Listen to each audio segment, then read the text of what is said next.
Magandang araw sa inyong manonood. Ang tatalakayin natin ngayon ay tungkol sa tulang pasalaysay. Ano nga ba ang tulang pasalaysay at ano-ano ang mga uri nito?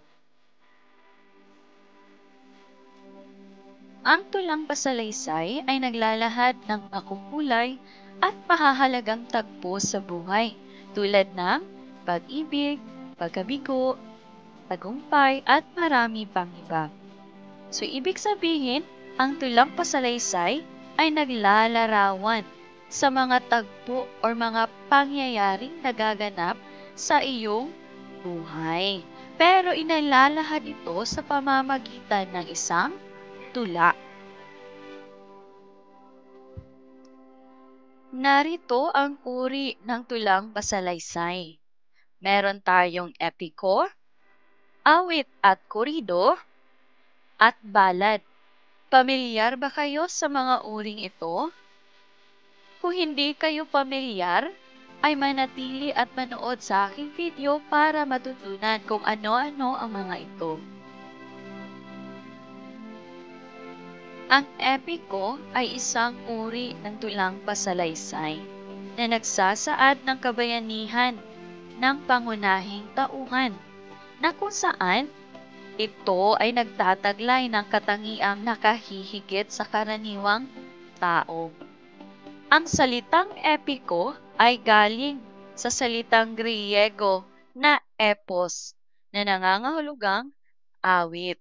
Ngunit ngayon ito'y tumutukoy sa pasalaysay na kabayanihan. Ang awit at korido ay mga akdang nasa anyong patula. Ang saknong ng mga ito ay may natatanging bilang o sukat at may magkakasintunog o magkakatugmang mga panti. Ang awit ay salaysay sa pakikipag-ibigan o pakikipagsapalaran, ngunit ang mga tauhan ay karaniwang dugong-bughaw at walang sangkap ng kababalaghan. Ang awit ay tumatalakay sa mga pangyayari na kung saan kapani-paniwala. Sa kabilang banda naman ay ang korido. Ito ay salaysay sa pakikipag-ibigan at pakikipagsapalaran ng isang tauhang malabayani na punong-puno ng kababalaghan. Ibig sabihin, may mga pangyayari sa korido na hindi makatotohanan o fiksyonal. Narito ang kaibahan ng awit at korido.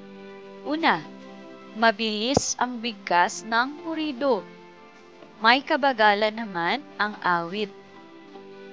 Ang korido ay may 8 pantig o 8 syllables sa Ingles at binibigkas sa kumpas ng marcha allegro.